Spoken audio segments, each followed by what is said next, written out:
of the underground. Make madness your ritual.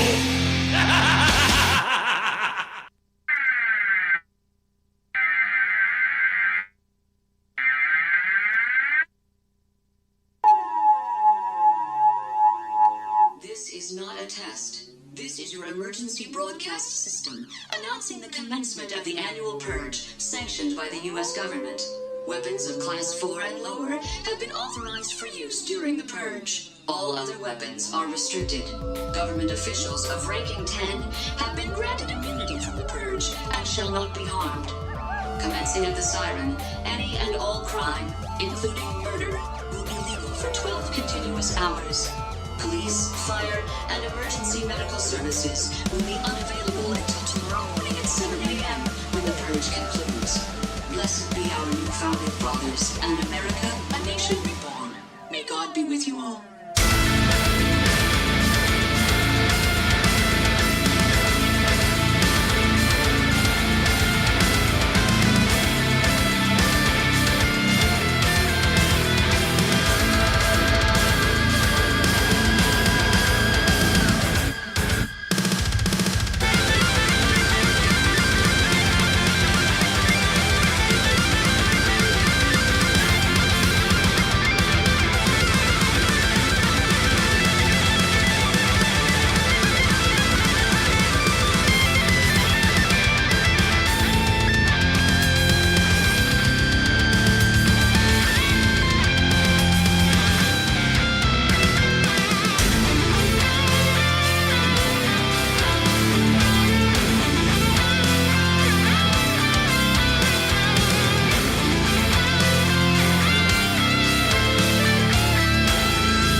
What's happening, folks? How you doing? It is Friday evening, August 20th.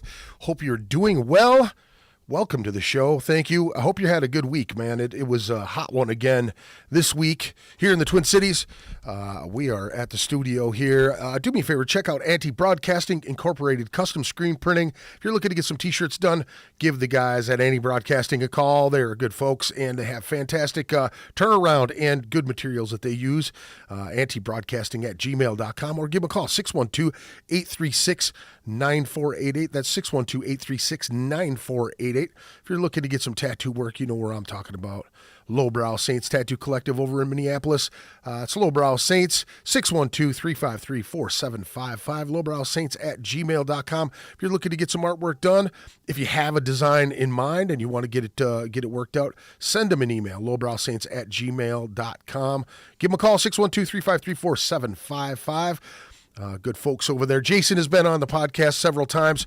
Good people. And I'm always happy to support Jason. He's a good buddy of mine. And tonight we have special guest Donnie Darrko. How you doing, buddy? Let me. Doing good. How are you? Not too bad, man. Gotta make sure we can get you here. So what was that? What was the song that we just listened to here? That was the new song called "Who We Are, What We Are" from the upcoming album called The Alpha. It's about wolves. Okay. And I am the alpha male of Sure. the wolf pack, and I like to howl like one. Yeah, there you go.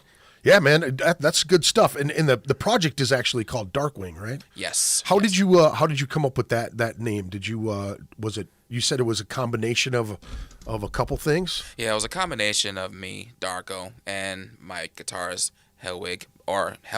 Yeah. Darkwing. Right. But what I did not know is that it was named after a cartoon duck. All right. Darkwing Duck. Right, there you go. And he brought the name up, and he gave an explanation for it. And I'm like, sure, let's do that, because we've been picking names like crazy. Right. To the point where I had a migraine.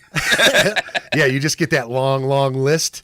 Let me see here. Adam D, check it in. Mr. Donnie, killing it like normal. That was frickin' dope. Question for you, Mr. Donnie. Did you always want to be instrumental, or did you ever want a singer or screamer? We started as an instrumental band, and we still are instrumental. We're down for a singer or a screamer. We're open to anything. So, And you're still kind of building this project as well, we correct? still are.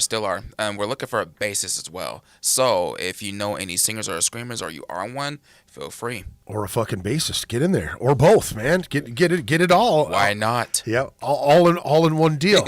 So I like to start kind of at the beginning when it comes to music. I know that everybody has like a journey and how they get to where they're at. Yeah. And my favorite questions to ask is like, what were you doing?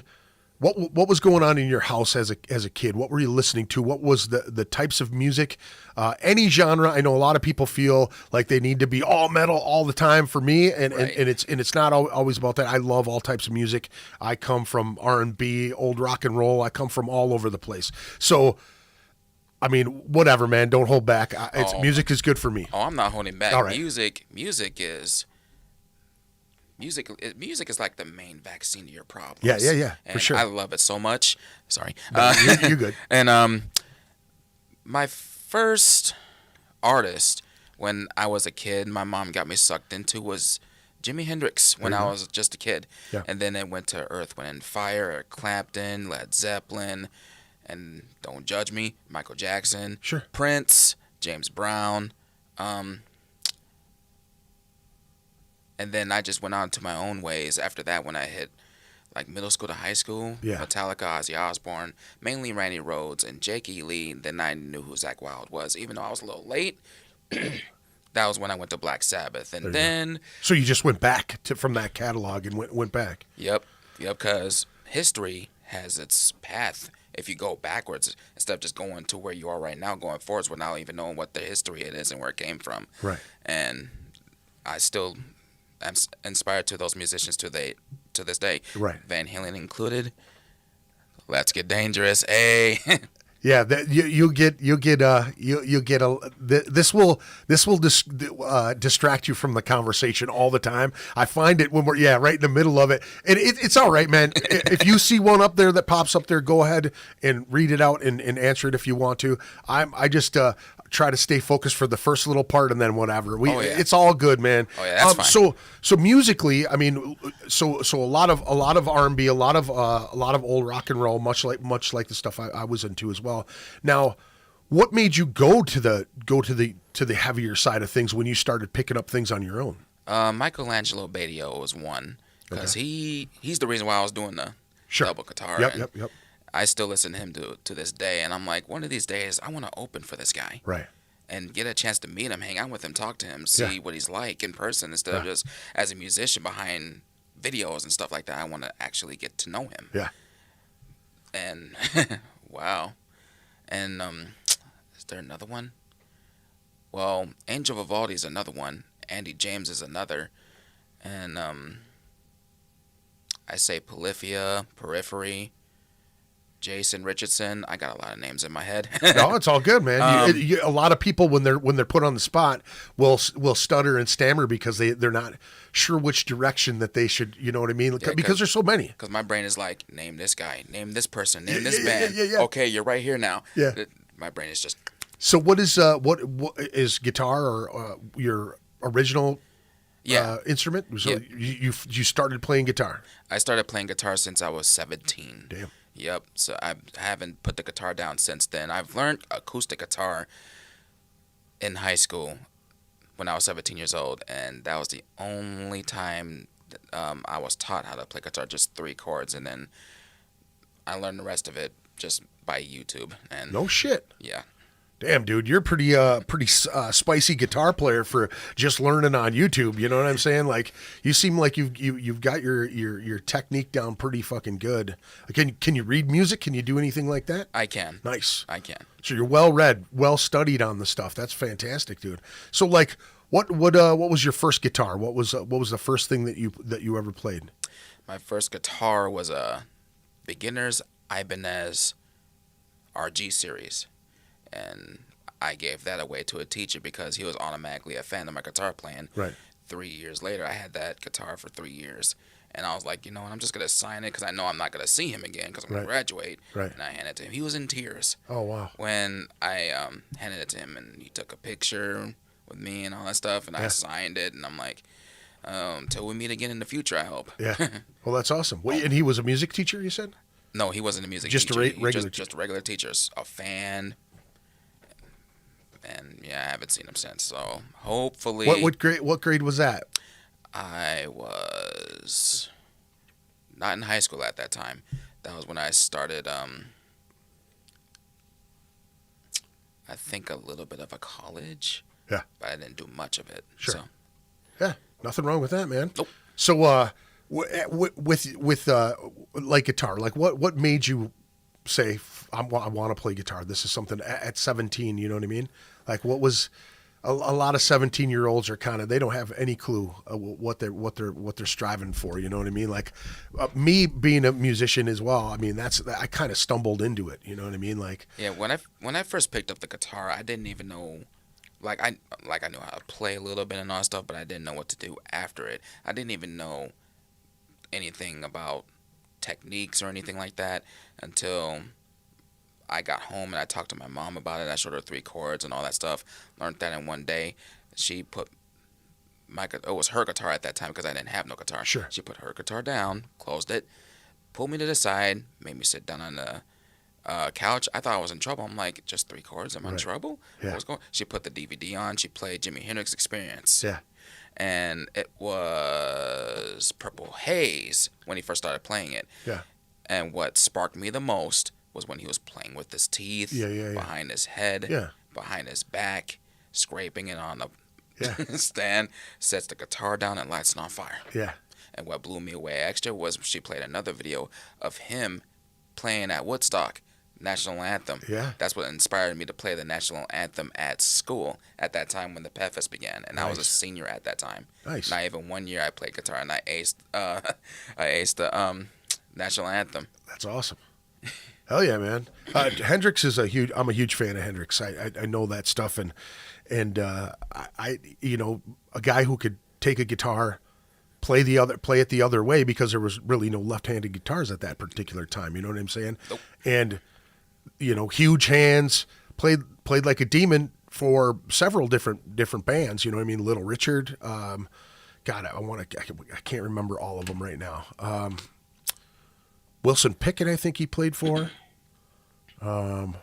But then having a career here, and even people in all of the documentaries, they always say that Hendrix was just a personality without really saying anything. Just the way he played, his pizzazz playing and shit. So they were like, you couldn't stop him. You know what I mean? Then he goes across the pond and comes back a megastar. You know what I mean? Yep. So that to me is is crazy in itself. You know what I mean?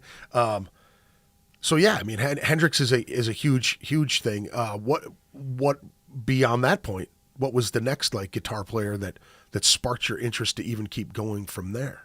Eric Clapton. Okay. That was when I watched a DVD called Eric Clapton and Friends with Phil Collins as the drummer. Okay. And I forgot who the other two were, but it was a badass show. Yeah. Like, that was like the best I have ever seen. Yeah. And that was the only show that I saw Eric Clapton in them. Because I tried watching the others, but Eric Clapton and Friends topped it. Yeah. They can't even just go over that limit. Just sure. No. Now, your specific style, like from Jimi Hendrix to Clapton, which, you know, Hendrix outplayed Clapton at one time, where you know Clapton put his fucking guitar down and walked off stage. You know what I mean? Yep. Now, with that type of like influence in your head and like,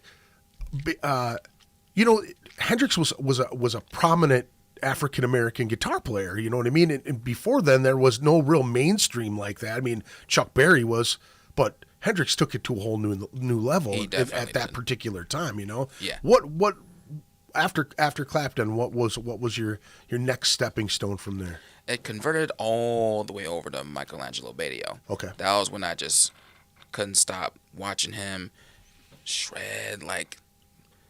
I wouldn't say a monster, more like a demon, because he had a speed demon. Like, I'm still trying to keep up with his technique to this day, but and it was Speed Kills when I watched him play, and that was his custom made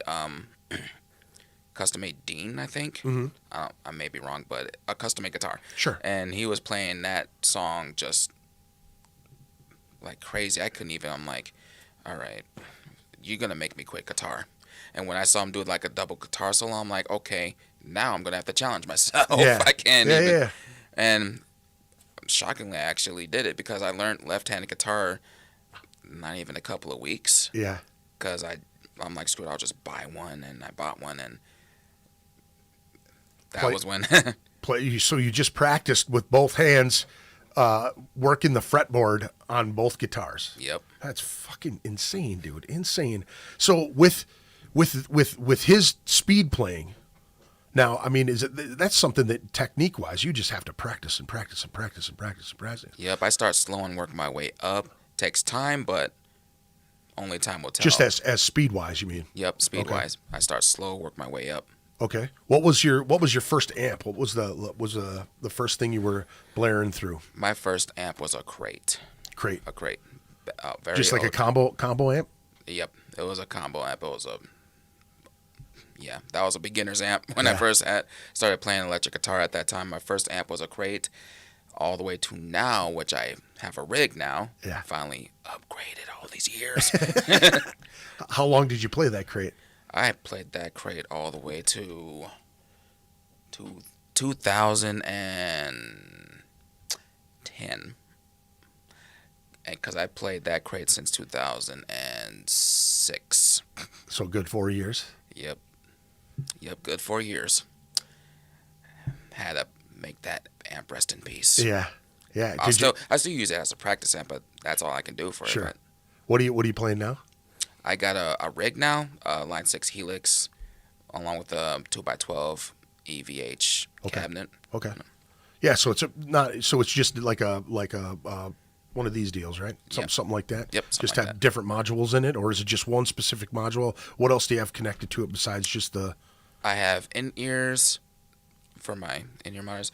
Oh, Shure Wireless for my guitar, and Seymour Duncan power amp to make it a little louder, and a Furman a multi-power strip. Okay. So I have to just like plug it out. Sure.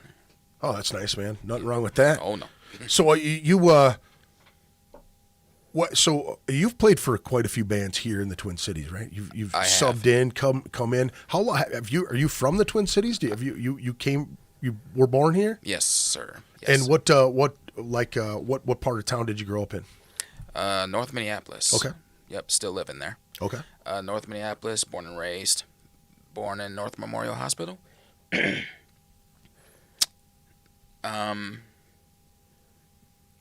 Yeah, I don't know much about North Memorial. I was only born there.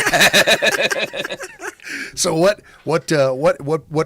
bands did you start jamming? What was your first band you jammed in? My first, well, I wouldn't say my first band. The first band I jammed in back in 2010, and I hope they're watching, the Atlantis Theorem. Atlantis Theorem. Yep. Okay. What style of stuff was that? It used to be like, I'm just gonna say it. It used to be like back in the days, Asking Alexandria metal. Okay. Back in the day, and then like Asking Alexandria meets Killswitch Engage. Sure. And then they got their, I wouldn't say they got another set of band influence. They got their own sound now, Sure. which I'm proud of. Yeah. And I wasn't feeling it, even though I'm proud of them for it. So I decided to step down as a member of the Atlantis Theorem. But Yep. to this day, I still support them. And Right. yeah, so They're still going today? Oh yes, Awesome. they still are. They Awesome. have not stopped, and I'm glad they didn't. Love y'all. Right. That's awesome, man. Very cool. And then what other bands have you played in the Twin Cities here? I wouldn't say live, but I did jam with them. Melisium was another one. Yeah. At Morning's End was another one. Who else was it? Well, I played with Fiction back in the day. That's all I can remember at the back of my head right now. All pretty much metal. Yep. All pretty much metal. Yeah. Yep. At Morning's End, metal. Melisium, slam, deathcore. Right. Yep. And who you jamming with nowadays? I know you're doing the Darkwing thing. I know that, and you're doing some bass work with Tomorrow Brings New Blood. I play bass for them now. Now is that just a side gig? Is that a permanent thing these days? Oh, it's permanent now. Okay.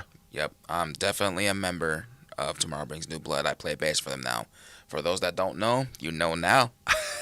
I just saw you play at the Eagle's Nest. Yeah. And dude, you're just as crazy on the bass as you are on the guitar. That's what I was just like, what the fuck is this guy doing? Flipping your hand every which way and going crazy on it. Adam will throw a million questions at you, and I love you for it, Adam.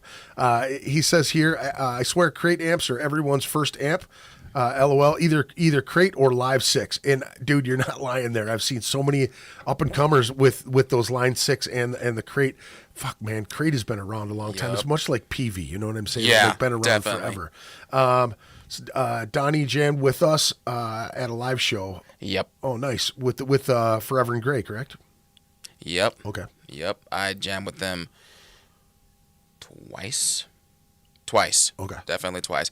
But at the garage, I didn't jam with them. But Jace from that band, he handed me his guitar, and I started shredding. And everybody was like, hey, I don't know this guy, but I think I'm going to approach him. Right. Lit it up. That's good, man. They gave you some love, man. He shredded it when he jumped on stage. He freaking crushed it.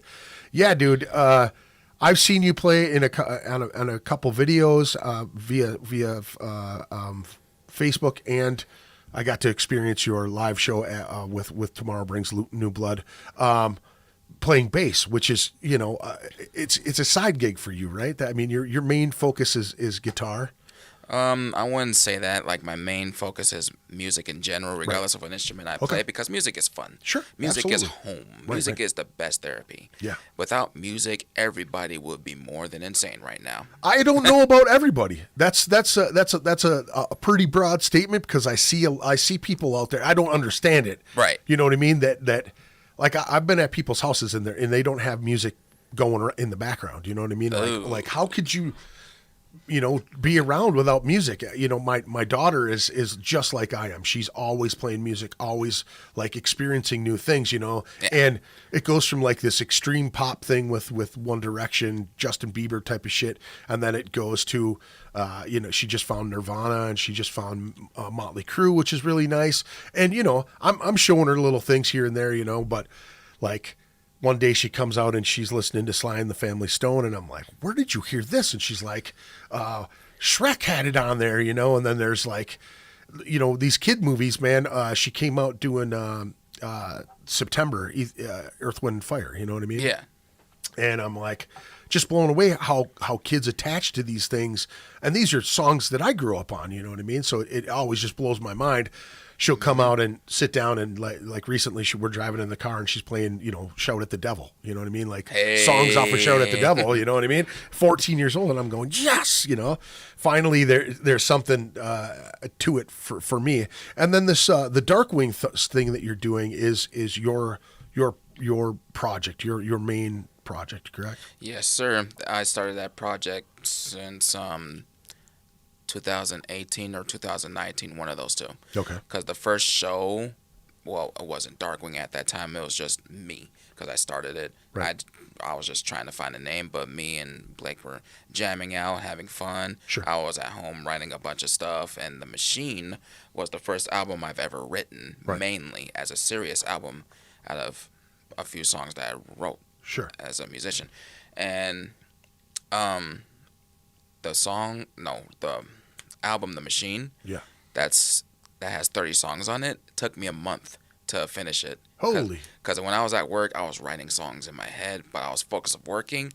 And when I had a headache, I'm like, yeah, okay, the song's done in my head. Now I'm going to go home and get it out of my head and put it on the computer, which worked. Best medication ever. Right. So you're wandering around like doing medial tasks, just working your thing, doing your thing, but in your head you're writing songs, you're hearing different things in your head, different ideas. Yep. And how many songs were on that album? 30. 30, like 30. Yep. Holy fuck, man. That is a shit ton. That's 3 albums worth most of the time. You know what I'm saying? Like people, like that's their entire career. I mean, but wandering around, and they say a lot of composers from back in the day, that's what they would do. They would write things in their head before they would even write them down. You know what I mean? They'd have, Mozart and Beethoven and shit. They'd have that stuff already written in their head. Oh yeah. And speaking of The Machine, that was when we started doing a show for Help Ellis Breathe show. Lewis, shout out to you. I call him Pops. Yeah. And he hit me up about the show of Help Ellis Breathe show. He was like, we're looking for one more person. It was supposed to be a punk show. Sure. For Ellis. And I was like, put me in the bill. I'm volunteering. You don't have to ask me anything. Right. And he told me to talk to Mike Bloodfist. Love you too. Yeah. And I'm like, okay, The Machine wants to be in this show. And he was like, done, you're in. Right. You are in. And we got in. I wanted to meet Ellis, but Ellis, couldn't make it because Ellis was in the hospital and kind of broke my heart. Yeah. I was a little frustrated, so I didn't say anything. So I took it out on stage playing. There you go. And I did all that for Ellis. And my guitarist Blake at that time, he was close to losing confidence of playing guitar. Yeah. Because he thought I was not going to get him anywhere. Yeah. And that was the same day I hit him up. I'm like, you want to do this show with me? Right. He was like, yes. Yeah. Yes. I'm like, let's go. Let's go. So how did you meet this Blake guy? This was back in 2015 at when I was in a band called Revelations. Okay. We were slowly building it up, but that's in the past. I met him through Kevin. He was the front man of Revelations. There was 2 front men, but one of them I met through him. So and I've seen how he plays, and I already know. Back in the day when I first met him, his guitar influence, Avenged Sevenfold. Right. Because I've seen how he plays. I'm like, yep. Avenged Sevenfold, Sinister Gates. Right. He was like, how'd you know? I'm like, I know that melody, buddy. Right. I know that melody. And been friends with him ever since. And he, like I said, almost lost confidence until I told him about the show. Yeah. Me and him both went. We had fun. He gained his confidence back completely. Right. Because the reason why he almost put his guitar down, I'm not going to slander no names, but somebody that he used to be with back then was 2018, tried to make him stop playing guitar. Right. He didn't have to tell me, but I felt it. Just by negativity or just like breaking the band up or just not wanting him to jam, giving him a hard time, like trying to manipulate him to leave Darkwing now. Oh, gotcha. Yeah, I'm not going to say her name. Right. But that's No, it's all good. yep. It's all But good. No big he deal. had the courage to play, had the courage to gain confidence, had the courage to not put his guitar down, but had the courage to break it off with her the same night. Right, right. That's a tough thing, man. Being a musician, and I don't think a lot of people understand the blood, sweat, and tears that a lot of us put into it. I mean, a guy who can come up with 30 fucking songs in a time for a record is pretty solid. But when you're putting your creations down on for people to critique or to give you shit about, you know what I mean? Or if you're jamming with somebody and they put in so much negativity towards you that you want to quit playing altogether. That's a difficult thing, man. I know that I've seen many guys that are super talented not take it as far as they should, or that, you know what I mean? That I've seen people find God. I've seen people just, say that, being around the music scene and the alcohol and the drugs that are around. I mean, people get burnt out real fast and they just want to, they want to put it down, or they find a family and they're, you know what I mean? They find a nice gal and, they disappear, or a gal finds a nice guy or whatever. They get spun off doing that, and then they end up putting the music down. Something I just never understood when it came to that. I don't understand that either. I'm just an uncle, so I'm going to keep it that way for now. Until then, here I am. Yeah. And I'm staying here. Yeah. Because I said so. Right. There you go. Really dope that you help me out, Mr. Donnie, a true friend. Yeah, dude. Adam, who wouldn't help you out, man? You're a sweetheart of a guy, dude. Yep. And I know that I've had situations where you're being critiqued about something, and you just feel down on your creative flow. People, they want to hate on you or whatnot. How do you deal with that type of stuff? How do you now? I want to back up a little bit, okay? Because you grew up on the north side. You know what I mean? Mm. How was your style perceived growing up on the north side? Well, my style. Well, like I said, my style. I just listen. I'm open-minded to any type of music, sure. And like rap, hip hop, R&B, and all that stuff. But rock is what caught my ear, right? Mainly, right. And I think I'm like the only one over where I stay at, that listens to rock. Yeah. Not where I live in, but where I stay at. Right. And some people tend to judge the genre. Yeah. And at least they're being honest. I'm not against it. Sure. If they don't like the music, then that's cool, as long as they are not causing problems over one, like example. If it was like example, Post Malone and Ozzy Osbourne, if people got a problem with it, at least they're being honest, as long as they're not picking fights. Yeah. So there's that's a thing of having agreements and disagreements. That's sure. a thing. That's humanity. People can talk about disagreements or agreements as long as it doesn't lead to any fights. Right. So, well, we both know that in these times, man, it's really difficult to not have a fight. Yeah. It's really difficult to have an honest conversation about, a small disagreement. A lot of times turns into something, that it doesn't need to. You know what I mean? Like people start tripping over the dumbest shit. Yep. Like I'm even friends with people that are like example, like religious wise. Yeah. Cause I'm religious, and I'm friends with people that don't believe in God and all that stuff, right. And I do, and I don't have a problem with it. Sure. Cause they're being honest with their life, and I'm not judging their life, and they're not judging mine, and that's okay with me, as long as they believe what they want to believe, but understand what I believe, and they understand what I believe and I understand what they believe. That's totally fine, right? Because no one's perfect, right? So. Yeah, just having respect for each other, you know what I mean, and yep. in what you believe and what they believe, and that's yeah. I think that's the hardest part these days is that the hot topic is this whole COVID thing and the whole being vaccinated and non-vaccinated. Yep. Before that, it was the whole Trump administration. If you believed in anything that he believed, you were automatically a racist. You know what I mean, or yep. or involved in that in some way, shape, or form. Which is, what I mean. I always look at it like this, man. As long as you respect me and respect what I'm about, and don't shit on me, and I will even allow somebody to shit on me, for their own opinion. But when it becomes something, it gets nasty. People automatically take it to this personal thing where you're ignorant, you're this, and you're not seeing. You're one-minded. You can't see beyond your nose. That type of shit, and it becomes personal. And once it becomes personal, people get pissed off about it. And they won't one fight. time, I'm glad you brought this up. One time, on my way to work. You'll know why I'm laughing in a second. On my way to work, there was this Christian Karen Trump supporter sitting right next to me on the bus, running her mouth, waving her hand in my like this close to my face.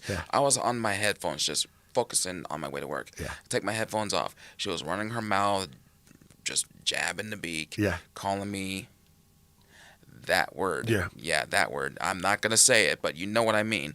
And she was like, I believe in God, and you're gonna go automatically to hell because you are in the skin that you're not born in. I'm like, hail Satan. She exited. She got out the bus quick. Bible and all. And I'm like, yeah, that's what you get when you judge somebody you don't know. Right.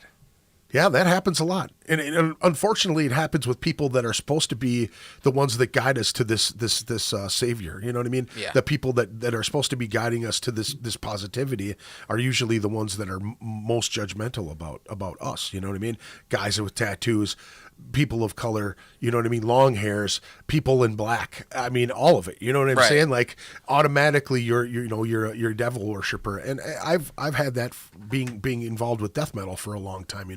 Automatically it's satanic. Automatically it's this, that, and the other thing, and it's like you don't understand. You just don't get it. That's it. That's how I look at people. If they, they're not into metal or rock and roll, they're just not into it. It's just the way it is. It's kind of like jazz was when our parents were kids. You know what I'm saying? Yeah. Like it was very technical. There wasn't a swing, you know what I mean? Where you're not dancing to it per se. I mean, some people were, but it's not like...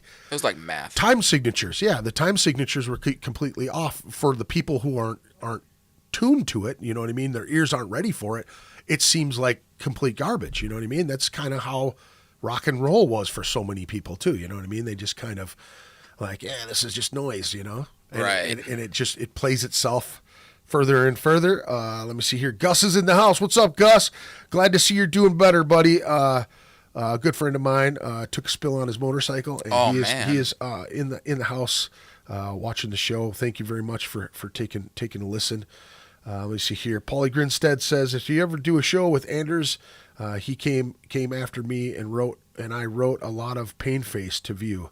Oh yeah, Anders is actually the original singer of Slipknot, and Paulie was jamming with Anders back in the day. And I met Anders and Paul Gray and Joey and Mick and all them guys when we were fucking like 91, 92, somewhere around there before anyone was famous, and it was pretty cool to man, that's a history. Yeah, that's awesome. That's a long time ago, man. So with the instrumental stuff, I mean, we'll kind of get back to that. Like, what made you? Is it just because you're playing?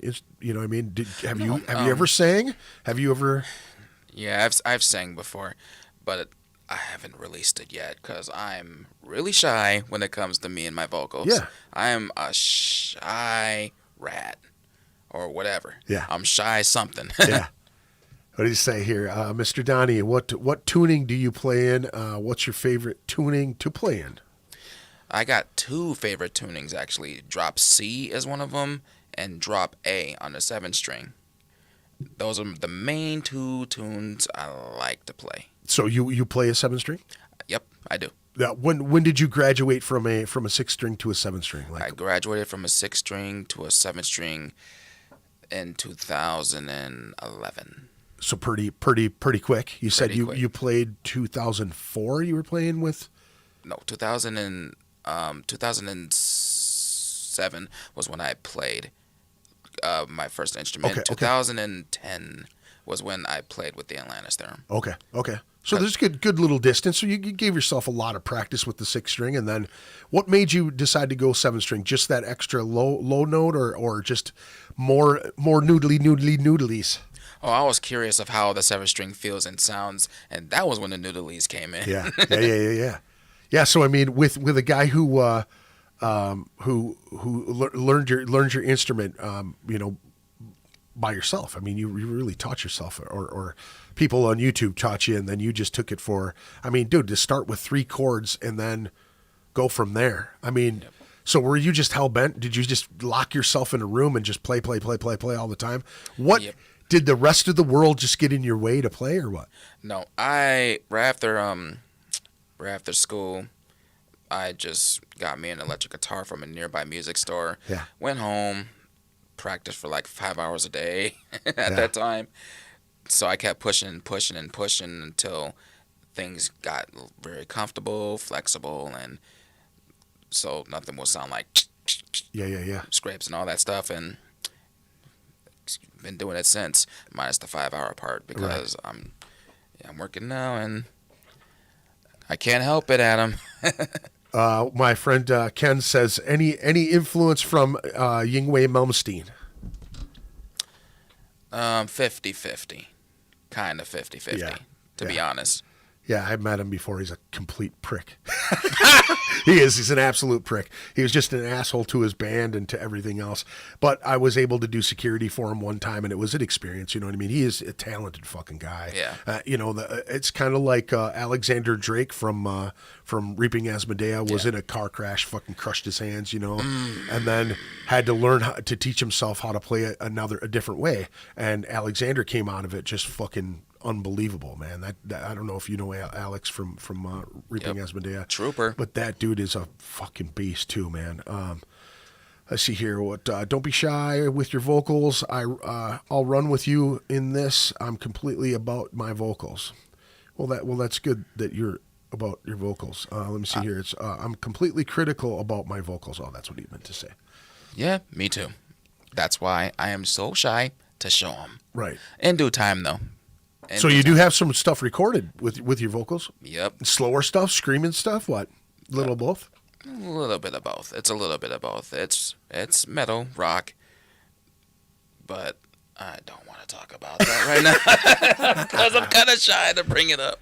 Well, I mean, it's going to take time. You know what I mean? Oh, yeah. So what is it that you're really shy about? Just your tonality? I mean, obviously you've got an ear for the tone. You just something that you haven't done? Singing in front of a bunch of people was something I have not done yet. Yeah. But when it's time for me to come out of my shell, then I will. Until then, I'm really shy. Now, have you shown anybody close to you? Have you shown Blake? Have you shown anybody that you jam with? I've showed Blake. Yeah. What'd he say? He loves it. Well, there you go. He loves it. Well, you trust him, right? Yeah, I trust him. Well, there you go. That's the start. All right. Now, do you trust him enough to? I mean, you jam with the guy. You trust him enough to show him that stuff. That's a big step, Yeah, I told him don't judge my vocals, but here you go. Did he listen intently? Was he excited about it or what? Yeah, I sent it through him through Snapchat, and he was like, "Is this really you?" And I'm like, Well, why not? I seen in some of your pictures. I was looking for the picture that I used for. Thanks to Bud Ingram on that for that picture. What show was that at? Who were you playing with on that show? I was a special guest at that show for Okay. Misery of Flight. I forgot what the song is called because I'm crap with it. I was a special guest at that show. It was at a house show down in the basement. They call it the Shoebox. Don't want to say the address to it because it's private. I got next Friday or Saturday. I think it's Saturday. Sorry. One of those days. I may be wrong. Now my brain is just... You're firing all over the place. Yeah. I got a tennis ball just... Yep. I'm going to be playing there again, but this time as Darkwing. Okay. Because we're going to be opening up for Airship Caravan. Airship. There you go. And Misery of Flight's going to be there. Winning isn't everything and safe for now. So now when you do something like that, you just have like scratch track drums and bass going on in the background or what? Nope, it's going to be me, Blake, and Drew. Okay. Everything else like bass, rhythm guitar, and synth, and like bass drops, that's going to be backtracked. Okay, gotcha. So drummer's following that, and me and Blake are following him. Okay, so he's just got headphones on to be able to Yep, keep in-ears. going with everything. Good. Yep, he has in-ears. Now, how quick did you actually go to in-ears? Did you go to in-ears pretty early in your game or what? No, it took me a while to figure all that out. Right. Because I didn't know anything about in-ears at that time until I became curious. So I went to YouTube, and I'm like, in-ear guitar monitors or something like that, and then it showed me what it was like, and I'm like, okay, sure beats using stage monitors. I'm just gonna use in-ear monitors. Yeah, so that you can control, right? Yep. Yeah, so I can actually hear myself. Right. Everything else, I'll just hear just fine. Yeah. If I don't hear me on the monitors, I'll just turn me up more so I can hear myself even better. So it's a lot better that way. Yeah, awesome to do when you're with vocals too. I've never done it, but I can imagine that it would be phenomenal. Yep. I've never seen anybody do that, but I've seen, well, I wouldn't say people that I know do that, but people that I looked up to that, like, who else? Who was it? Oh, wait, never mind. A Radius tried that once, Yeah. and it didn't go so well. With the in-ears? Yeah, with the in-ears, because it was plugged into the system. Oh, gotcha. Yeah, and yeah, it was. If the mix is fucked, you're done. You won't be able to hear anything. It's like a fist getting shoved inside your ear, and Right. you just hear nothing but mud. Yeah, 'cause it's just all coming into one driver, or drivers into your ear, so they would just be smashed. So Yep. with your module, like what kind of gear do you use for your in-ears? Just he's using his in-ears, my iPod with like something similar to this but cheaper. Oh, gotcha. Yep, and then it gets plugged into the direct in, and gotcha. then that's when he's gonna hear the click and all that stuff, and everything else we're gonna hear. He's gonna hear it too, but we're gonna hear everything that he's gonna partially hear. Okay. The clicking we're not going to hear. Gotcha. Yeah. Gotcha. And so you're going to be doing this show next weekend in the same spot in the shoebox. Yep, the shoebox. I'm completely critical about my vocals. Got that one. How much did you have to drop on your in-ears? If you're talking about in-ears or in-ears with the wireless, it's like a couple of $100. You got to go to Amazon for that one if you want to get something like that. If you want to know where I got them, just inbox me and I'll send you the link. It's a lot easier that way. Right. Because I cannot remember the brand. So is yours like like run of the mill? Is it pretty kind of mid range, or are they? I know they can get up pretty high. Yeah, they can get it pretty high, pretty clear. You just got to tweak out the sound that's comfortable for your eardrums. Right. Because if you like tweak it up to the point to where it catches your eardrums off guard, Right. you would not hear anything. So you got to turn it down, readjust to the point to where like it's silent mode, therefore you can make sure that you hear everything. You turn it up until you know that it's good, Right. then you're set. Okay. Because if you don't adjust anything and you assume that it's good and you turn it up, you're in trouble. So do you all of you guys have your own setups as far as like the boxes and now they usually have a rack mount with them too, right? Does yours come with a rack mount? No, mine. Oh yes, actually, mine's does. Blake's doesn't, and neither does Drew's. Okay. Because his goes through that, Through mixer, small mixer. small mixer, and Which, if you're a drummer, you're fucking right there. Anyways, you can Right have a there, just stand like, right here. Yep. done, ready, Not a getting ready big to deal. Nope. But when you're a guitar player or bass player or whatever, moving around, vocalist, whatever, you've got to have your own pack. Yep. So you have now. You dial in your sound from your rack mount. Yep. I dial my sound in from my Helix directly, so Okay. therefore I can actually hear what I sound like. I plug it in directly to the headphones, not the actual house knob, because that's for my cab. House knob meaning from your the main from master. your rack. Okay. Yeah, the main master. From your Helix or from my Helix. Okay, From my okay, Helix, okay. because the main headphones is for my in-ears, so therefore I can hear what's going on. Yep. The main master knob is for my Seymour Duncan power amp to my cab, and the same channel I can go direct in just in case if I needed extra power. Gotcha. So the headphones, that's for my in-ears. Okay. And the in-ears for Blake, I forgot what they're called, but I bought those for him. Okay. Because he could never hear himself Right. on stage. He keeps turning up, and I'm like, I'm going to get you some. It's gonna fuck with you too. If he changes the sound, it's gonna throw Yep, you off. because I as told well. him, like, if you turn up, they'll turn you down. Therefore, we won't hear nothing at all. It's he asked, where did you meet Drew? And Drew plays in Tomorrow Brings New Blood. Yep. He plays drums for them. I met him through Mike Bloodfist, because him and his wife hit me up to play bass for them at that time. Yeah. And Mike Bloodfist told me, I asked him what song should I do. He said Fall of Troy. And he did say it was the hardest one, and I'm like, all right, I'll listen to it. You told me this story already. Yep, I told him. I'm like, all right, let me look it up. I played it. Let me play this behind my back. Yeah. Yep, and I played it. I was listening to it, and I'm like, all the way from start. Is that it? Yeah, I was like from start to finish, and I'm like, I picked up the bass and I just got down with it. Yeah. That's got to be so satisfying to be able to hear those tones. I had a buddy that I grew up with, man, he was a phenomenal guitar player like that, where, he taught himself how to play and tuned his ears really, really well. And, he'd be able to listen to a cassette, and he'd pick up the notes out of the thing, and he'd just stop, rewind. And I'd sit there and just be completely fucking blown away by how quick he picked the shit up. You know what I mean? So, dude, it's hats off to you with that shit. I know that's got to be a hard deal. Let me see here. All right, sorry about that. That's fine. Got people asking questions. That's another good question. How did you get him to run? Okay, that's a good question. Go ahead, read that one out loud again. What'd you say? He said, "How did you get him to run with you?" Good question, Adam. That was when we had this music video called "The Fire, the Wise." That's the music video that I played both left and right guitar. It's on YouTube.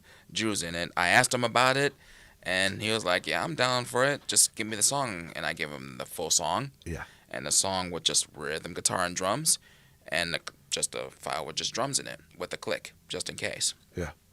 He got that song down really quickly, and I for one didn't believe him. Yeah. So I had to see it for myself. Yeah. We went all the way down to Rochester. That's where we got the music video done. And I didn't watch him. We were in a group just jamming out when he started playing, and I'm like, "Yep, I believe you." Yeah. Sometimes. Good, man. Yeah, he did really good. Well, that's good, man. I'm glad that that he didn't allow the person to get the negativity to him, and you know what I mean. Like he's up and doing it.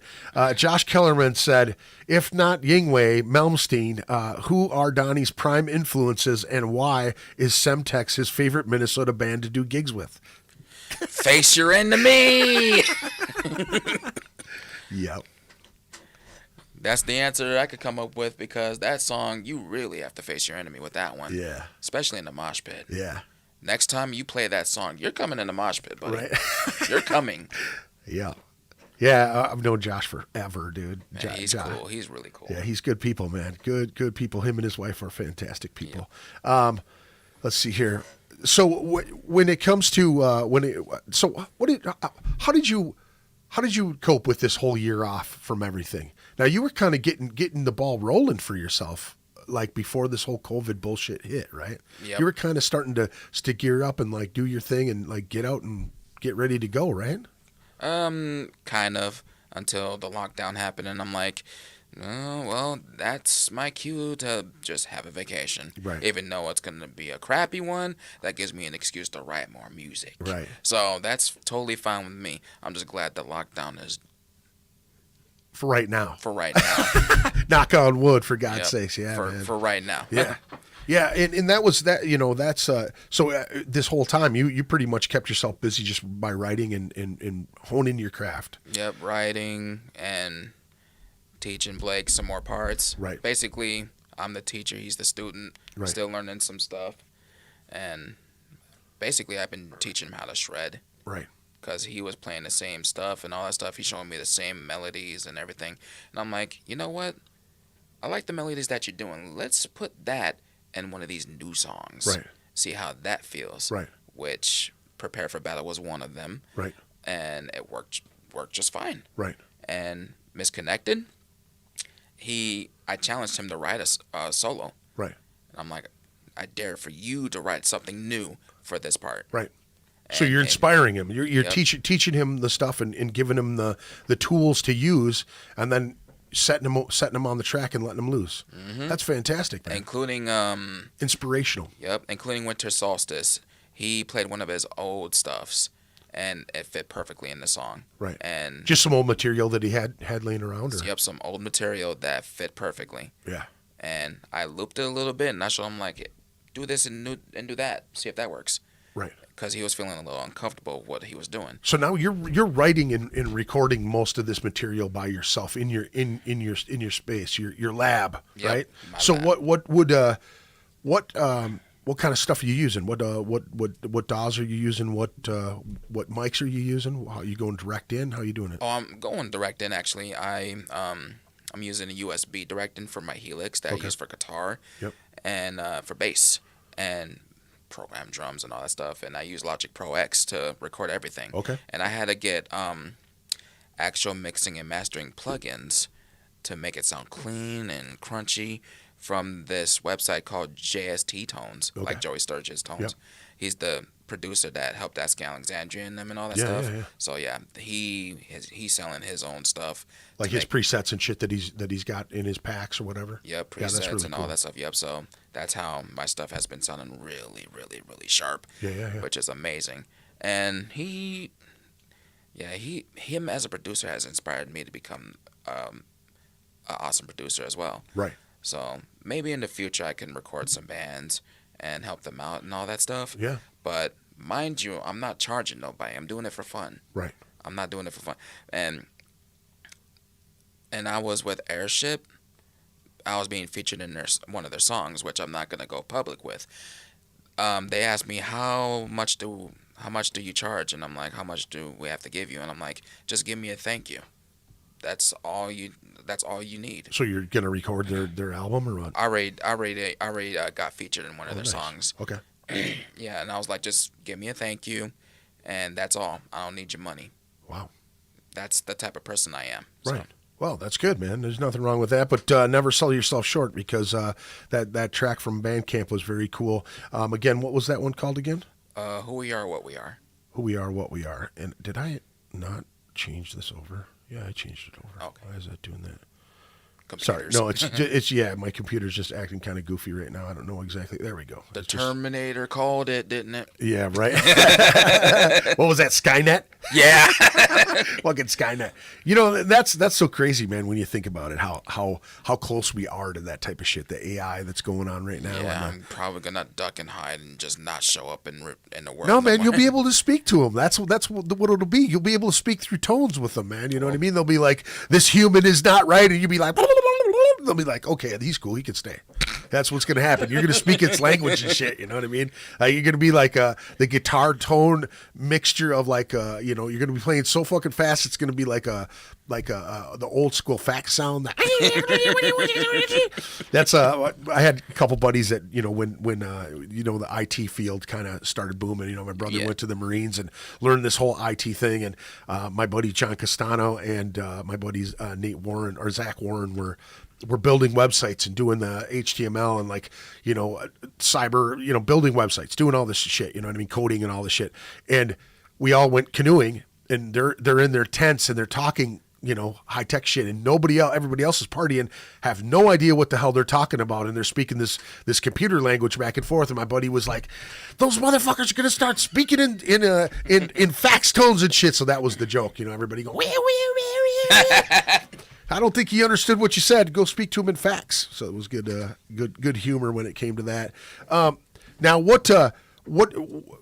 do you plan on doing as far as like, do you have goals in the next year? You're going to be now. How long do you think before you drop this album here, the alpha? The alpha is going to be dropped February of next year. Okay, definitely February next year. And my goal, has been the same goal since: inspire people, help people just get off their feet and just face the music. Look what's in front of you. Don't give up of what you worked hard on. Like example, Blake, I helped him up. Yeah, I helped him out. I helped him be on stage with me. Like whoever is feeling down on the music or feeling down without music, don't like feel free to come to me and talk to me about it. Yeah. Or feel free to have some fun, play some music. Yeah. Regardless if you don't know how to play an instrument anyway. Right. I don't mind at all. Just come talk to me. Right. So did you do lessons? Do you teach people? I've been teaching Blake for start. Yeah. Yeah. Now he's already knew how to play guitar for the most part, correct? Yep.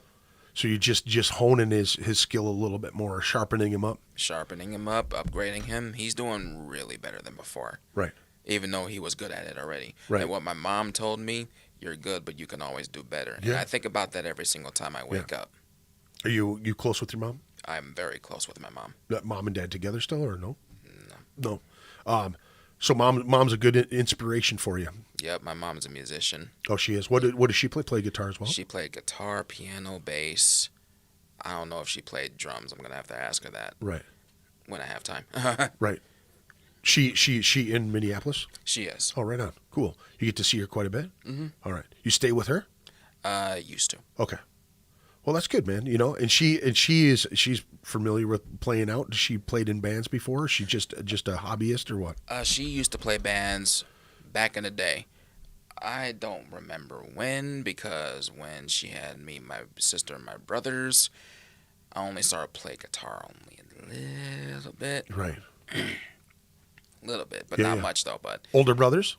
younger. Younger brothers. Younger, older sister though. Oh, gotcha. Any of those folks musicians? Nope, just me. Wow. You're the one who got the bug, huh? And that was it. And mom gave you a good push along with that stuff, right? Yes. That's huge, man. You know, having a good support system and keeping that, keeping that thing alive, man. That's good stuff. I appreciate that very much. I would stop at shows. We would do shows several times at some of these all-age shows. We do early all-age shows back in the day, and then a late show, a drunk show later in the evening. And kids, mom and dad would bring them to the show, and I would always stop and say thank you very much, because they're passing along that knowledge of this music, or allowing them to express themselves the way they want to, even though they probably hate the fucking music that they're sitting it through, you know what I mean? But it's so, you know what I mean? It inspires children or kids or, whoever's into this stuff, you know what I mean? So it's good to pass it along. And I'm always about that, passing it along and trying to, I just did a podcast with the band Defiled Sacrament, and they're young cats. They're in their early 20s, you know what I mean? And they're just getting going. And, that's the type of stuff that I really dig, man. Because I remember being young and being all about music, being all about playing and being a part of it. And I was super lucky to rub elbows with the right people at the right time, and push myself along. And I'm not gonna lie, I stumbled into some fantastic musicians who are still going right now. You know what I mean? And it's just, I got lucky and was able to be the mouthpiece and just bullshit my way into a whole bunch of things. that was pretty much it, man. That was it. So what else do you do, man? What are there other hobbies besides music? What do you like to do? Even though I've done it since I was just a teenager, like I help people with their back problem, like massage the shoulders, find their pressure points, right, and find their stress bumps and all that stuff. This was way before I became a musician.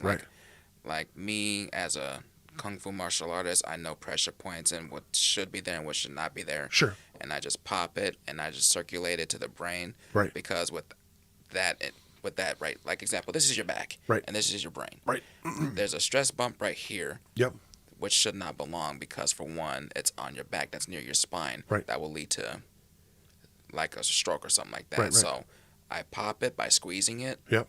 And then I just circulate it, and then it just flows up to the brain. Sure, gotcha. So it could catch up to everything else.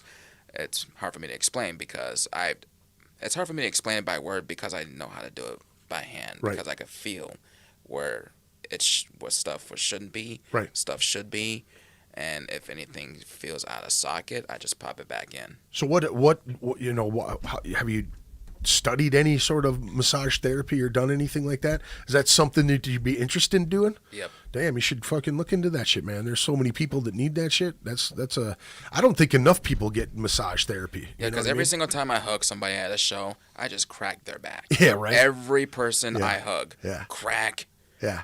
And they just feel like, oh, I needed that. And I'm like, I know. Yeah. Gotcha. What about you said something about alluded to the martial arts. What type of martial arts have you trained in? It was praying mantis kung fu. Right. And I've learned that since I was 12. Okay. And I still do it. I just haven't had the time to do it because, for one, I'm a musician. I work and I got a bunch of things, but I still do it every now and then. Just practice at home? I practice at home, yep. Yeah.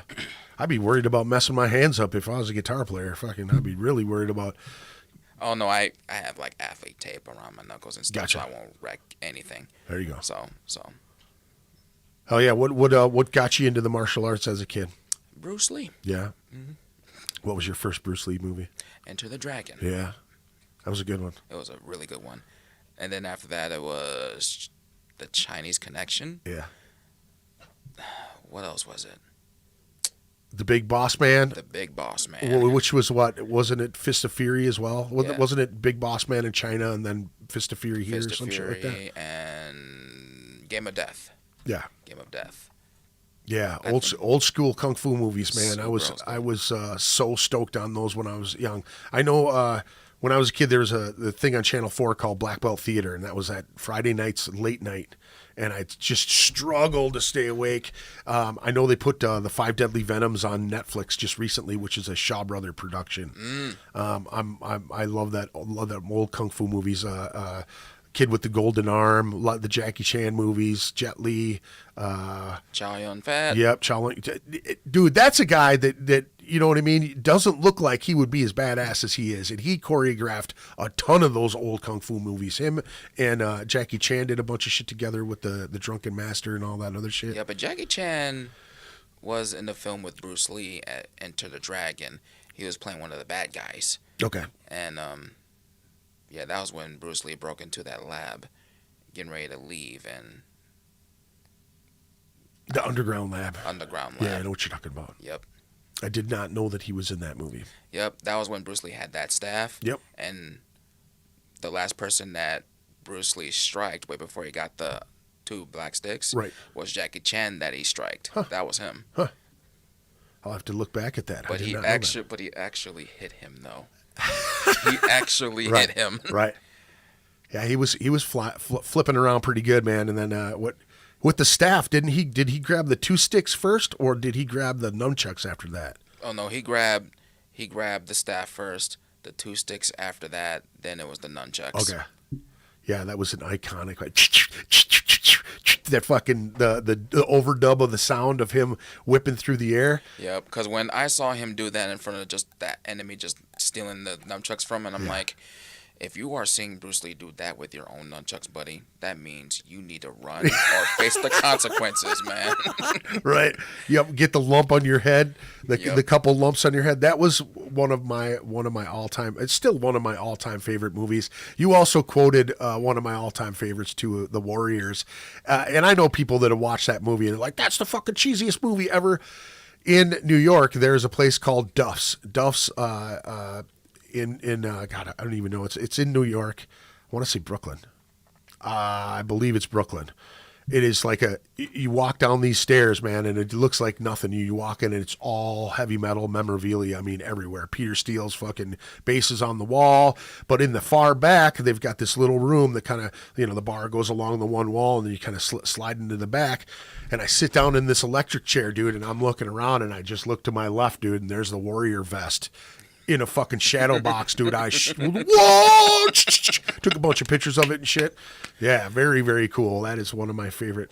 I would have reacted the same way. I would have been like, yeah. Warriors come out to play. Right. Yeah, I wanted to take it off the fucking wall and stick it in my vest and leave, man. That was the thing, man. Man, like, history is going to be all over this body if I take it home with... Right, man. Yeah, that's what I'm saying. Well, we got it. We went to New Jersey to go to a show / gathering for the NYDM, and just at night when we got there, we drove into New York, or into the city to kind of check things out, to go see Duff's. And I walked out there, man, and I wanted to run through the streets, man, because I've never seen any of that shit. I've never been to New York. I never walked around New York. But as we were driving through there, man, it was just like, it was like downtown Minneapolis, but way, way bigger and way, way cooler. You know what I mean? There's just so much shit, and it was like 2 a.m, and there was still people just hustle and bustle every which way. Yep. I couldn't even imagine in daytime hours and shit. New York, city that never sleeps. Yeah, right. They're right about that. Yeah, no shit, man.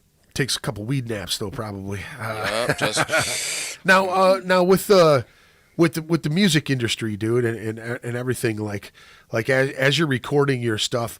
And you're putting these on Bandcamp now. The 3 songs that are on Bandcamp right now are kind of, like you said, off the air. You were saying these are kind of the building blocks. These are the structure, the base of what you're building for this Alpha album. Correct? Yep, now, are you shooting for another 30 songs, for God's sakes, or are you going to kind of take it slow or take it easy, or what? I'm taking it easy. The machine, I was challenging myself, right? Because that was just me, just challenging my brain and what I'm capable of, right? And wow. And as for the Alpha album, the 3 songs, people can listen to it, but everything else is going to be dead set private. Gotcha. They won't be able to listen to it until it's actually out. February. I don't know the date yet, but I'll figure that out once I calculate things before. And it's right now it seems a little far off, but at the same time, when you're in the middle of it in writing and recording it, and I suppose you may drop a couple singles beyond those 3, or. Yep, just those 3. Okay. Now, are you doing any kind of videos for either of these 3? That's what I'm working on currently. I'm going to be talking to Austin. That's the person who helped me out with the Fire the Wise. Okay. He's really good at what he does. Right. So for those that don't know who he is, I don't know how to pronounce What's his last name? I don't know how to pronounce it, but I'm really crap with last Don't name. ask me, because I will butcher the shit out of it. You ask anybody, I will butcher. I've said people's band names wrong. I've said all kinds of silly shit, just making myself look foolish. That's him. Austin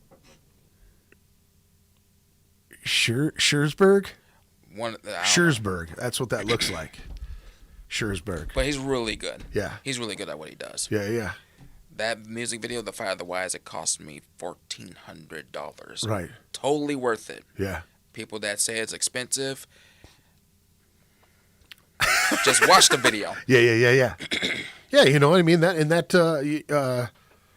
I mean if once you get a bass player and shit like that, you should talk to Will Maravellis about doing some 1459 studio stuff, because there's people doing those 3 songs for like $250, and they've got 5 different camera angles and that live sound. That's always a good a route to do it either. You know what I mean? To do that as well. Yeah, I've been seeing that lately. I've been seeing Krog do it. I've been seeing a couple of more bands do it. Yep, Volcano Diving did it. Fix the Glitch did it. I know they did one for. I believe they did one for Will's band, Coffin Rights as well. I think so. And then who else has done it? Mothwa's done it. I'm surprised Semtex hasn't done that yet. Maybe I know they're working on their new album, so that might be. Semtex? Yes. You may be working on your new album, but you got to catch up. Yeah. I know I need to. Yeah. They're good shit, man. I'm excited for their CD release party, man. That's going to be a good time. Seeing that band form like Voltron, man. You know what I mean? Like, the Kern brothers have always been a force to be reckoned with. Dennis and Mike, since we were kids. And Josh, I've known Josh for fucking ever. And Aaron Lematinen is a fantastic guitar player as well. And Damon is really the guy who's new on the scene for the most part. You know what I mean? Yeah. Solid guy, sweetheart of a dude, man. Really caring cat. And we just had a conversation the other day. And what did he say to me? I'll see if I can see what he said. Damon said something to me that was real cool. He said, "Thank you for supporting us in general, and thank you for supporting me in particular, and standing up against a certain person for him from an old band that he jammed with." And some crazy shit. And I just the people that he was around. Not that Damon doesn't know how to handle himself or anything like that. I just had questioned it because I had heard through the grapevine that it was just a bad situation, and he was like, "Man, I know where I'm at. I know what's up, but good looking out." And I just said, "Man, it's just all about love, man. You know what I mean? That you got to watch each other." And I know, in this music scene, it's really difficult because there's. People make mistakes, man. There's a lot of people out here trying to do the same thing we all are. You know what I mean? To just have a name for yourself, have a legacy, have some something to leave the people to listen to for the rest of your. You know what I mean? Like, I always looked at that. Making the records that I made that are out of date now, but at the time, you feel like. And this is the funny thing is, if you look right over there, there's two small 7-inch records right there. I just got those records a couple weeks ago. At Club Underground, and that guy actually reached out to me and was asking about 2 of my first demo tapes from my old death metal band Necromus, and this was like a year and a half ago, almost 2 years ago, and he made those records for me, and he said that he found the demo tapes, the cassette tapes, in Finland or some shit. So music that I created in the early 90s ended up in Finland, and this guy brought it back to Minnesota and made records for me to have for my own personal listening. You know what I mean? So it like crossed a couple X's off, crossed a couple boxes off. One, having some of my material on record, which I've always wanted since I was a young kid, listening to Kiss albums, and two of my very first demos on those albums. That's awesome. Copies of things that I don't even own. You know what I mean? Like shit that I recorded when I was a child. You know what I'm saying? Hey. So yeah, so real cool stuff. Mr. Donnie, has anyone ever tried to knock you out of music? Anyone critique you that cut deep to your bones? Yes, actually. And I'm just going to answer this fully. Since you asked this, and since this is Adam, I'm going to answer. Yeah. I lost confidence to slam deathcore, Millennium, because the drummer of that band manipulated the whole entire band to kick me out over something that I wasn't even aware of. Right. So I decided to just fine, since you just want to kick me out of the band for nothing, then I'll just drop every single one of you, since you particularly wasted my time and confidence of that type of genre of music. Yeah. I don't want nothing to be a part of. Yeah. And all that stuff. And the front man of that band tried to hit me up on Snapchat, and he was like, this was I think it was a couple weeks later, or a month. Yeah. This happened in 2017, by the way. Yeah. And he was like, are you down to play bass for Millennium? And I'm like, really, dude? You and everybody else just kicked me out of the band not too long ago, and you expect me to come back as a bass player? Right. No thanks. Right. Yeah. And they haven't done stuff anymore. And they haven't done much since, and 2 years later, the other frontman, ex-frontman now, he left that band. He came to me, and he admitted everything to me about what went down. Right. And the drummer was calling me out, saying that my music writing was trash and all that stuff. And I'm like, well, at least you are upfront with me 2 years later. But I've told you what was going to happen a long time ago, but you chose not to listen to me. Right. Guaranteed I get it, but I don't have time for it anymore. Sure. That was 2 years ago. Leave it. So what did you do to get over that type of, you know what I mean? I mean, just cut ties with everybody? Did you just I cut ties with all of them. Right. Every single one of them. That right there is what provoked me to go solo. Right. Now with music, I mean, with writing, I mean, that's, again, and I've said this before, is that people don't understand how much time and work and effort that I mean, learning a craft, like you can listen to a song and kind of get an idea of a structure, especially something that's on the radio, right? You can listen to the similarities and how those structures are put together. Oh yeah. Okay. And layman terms, basically people that aren't musically inclined, they just hear it and it kind of flows the way it flows. Guys that are self-taught a lot of times play on feeling, you know what I mean? With a technical guitar player like yourself, you know what I mean? you're learning your craft. You're honing it. You're practicing 5 hours a day. You're doing this every single fucking day. Yep. It's not like you're just, hey, I'm going to play these 3 chords that you learned first. You know what I mean? You probably did that for a little while, and then all of a sudden you learned a little bit more, and you learned a little bit more. And I just think that it's unfortunate when people can't be upfront. When it happens, like, hey man, this isn't working out for us right here. This isn't how we're trying to go. Because a lot of times, if you're a solid player or someone who wants to continue playing in a band, you're gonna conform or talk them into using your, you know what I mean, like putting your pieces in there. You know what I mean, like. A lot of times, and I've had some bands in here and had some bands on the podcast that their writing style and in the way they go between each other. Some people write a full song. One guitar player will say, "Hey, I have this full song together. This is what we have." Bam. Or one guitar player will go, "Hey man, I have this riff." Send it to another guitar player for him to add a riff to it, and then send it to the bass player, add their stuff to it. Drummer adds his shit to it, and you kind of like everybody gets an ingredient into the soup. You know what I mean?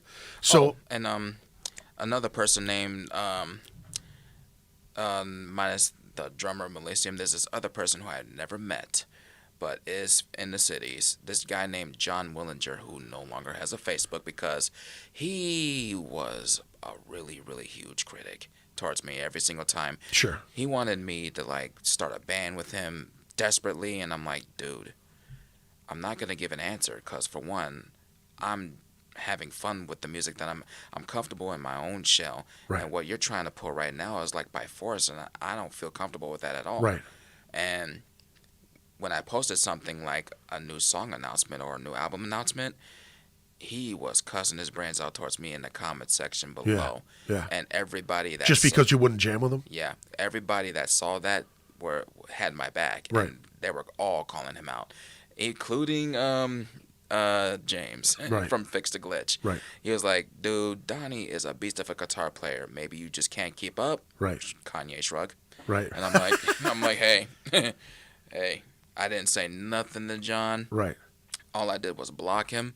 Yeah. I blocked his number. I blocked everything. Right. I didn't want him to contact. Right.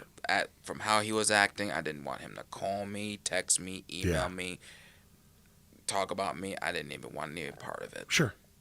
What keeps you positive, man? What keeps you moving every day? Playing guitar, just inspiring myself to where I am today. What do you gather your inspiration from though? I gather my inspiration from other people that like tell me like you better not give up on what you're doing. You came this far. Right. And I get so emotional of hearing what they're saying, reading their text. Right. And I put it on the music, and I put so much emotion in the music, as you can hear. Yeah. I put emotion, like melody for melody. It could be an angry song. You could tell because it would sound angry. It could be an emotional song or an emotional, like, I am proud to be who I am today. Sure. And I thank everybody that inspired me to be who I am today. Even though I listened to a bunch of musicians back in the day that inspired me to be who I am. Right. I thank everybody else who inspired me to not give up of who I am as of now. Right.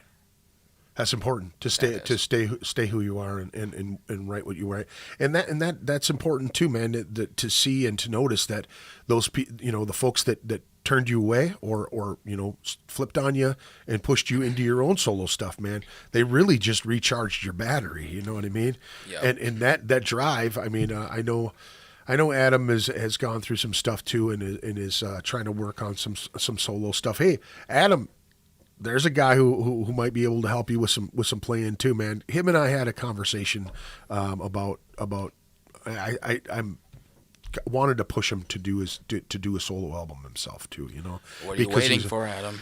He's a great vocalist and he's a great guitar player, and he's like, well, I don't really know very many drummers, and I'm like, well, all you have to do is go to a show and you find one you like and just approach them and ask them, and that's I think that's probably the hardest thing to do, is to just get the gumption to get up and ask somebody to come jam with you. I know that if it's not a certain person's style, they'll try. A lot of times they're not just going to go, yeah, this fucking sucks, I'm out of here. Right. But they'll try to let you down in a certain way. And I mean, how did you learn how to program your drums? Because the programming you did on that stuff is fucking phenomenal. Thank you. I have been watching every drummer that's in the scene of how, like, their techniques, how they play, how comfortable they are of playing their own shells while they're sitting down without feeling uncomfortable and all that stuff. Yeah. So I'm like, if I was a drummer, what would I do? How would I play? How would I sound? How comfortable would I sound? So I puzzled all that together without making it sound like the drum machine has like 8 arms or something like that. Right. So you think that the stuff that you do, or do you try to keep it, the stuff that you create when you're programming the drums are another drummer can pick it up and be able to do it? Yep, another drummer can pick it up easily to do it. Good. Because being a talented fucking guitar player like you are, I can imagine you going, okay, if I could make this go a little bit faster, I can do this a little bit faster. You know? But yeah. Because a few times I'm like showing the drummer, I'm like, if this feels uncomfortable, we can just leave that alone for now until you come up with some ideas for something like that, and we'll pick it up from there. And sure. I'm not gonna push nobody unless if they want to get pushed. Right. But I'm not that type of person that would do so because it's not my nature. Right. What did Adam just say? Adam said, would love to have Mr. Donnie's feedback, like no joke. Yeah.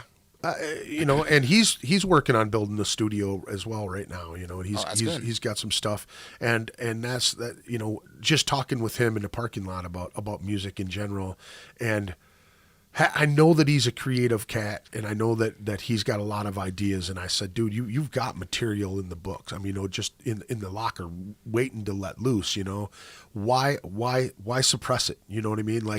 Like if it's not material that you can use with Forever and Gray right now, or honing it down, recording it, getting it down, and fine tuning it to where you can pull it into one project or another, just having your, you know what I mean? We're talking to a guy who wrote 30 freaking songs, you know what I'm saying? So, and me and Blake, we didn't have a drummer at that time, Adam, and we had backtracks. Basically, it was just me and Blake and the iPod. And the iPod did the backtracks, drums, and all, and we were doing that for a couple of years. Yeah, a couple of years, and to the point to where we officially have a drummer now. And time will tell, but you gotta put yourself out there, have some fun, meet new people, meet familiar people again, and talk to a couple of people that play drums or people that know somebody that plays drums, and therefore you'll get to where you need to go. It takes time, but you'll get there. Trust me. Yeah. You're hearing it from me because I've been there. Yeah. Still am. Yeah, and that's important, man. And that's I try to help Adam as much as I can, man. For whatever it's worth, man. Anybody who, I that's really what I try to do as far as promoting around the city, and as we've been coming back from the restrictions from COVID, is I've been reaching out to Madison and Milwaukee and some Illinois shows at Reggie's, and just trying to spread it out a little bit in the Midwest as well, because it's not all, before this COVID shit, I was promoting twice a day, multiple shows for months and months in advance, doing the shows at Lee's and that type of shit. So I was constantly in it.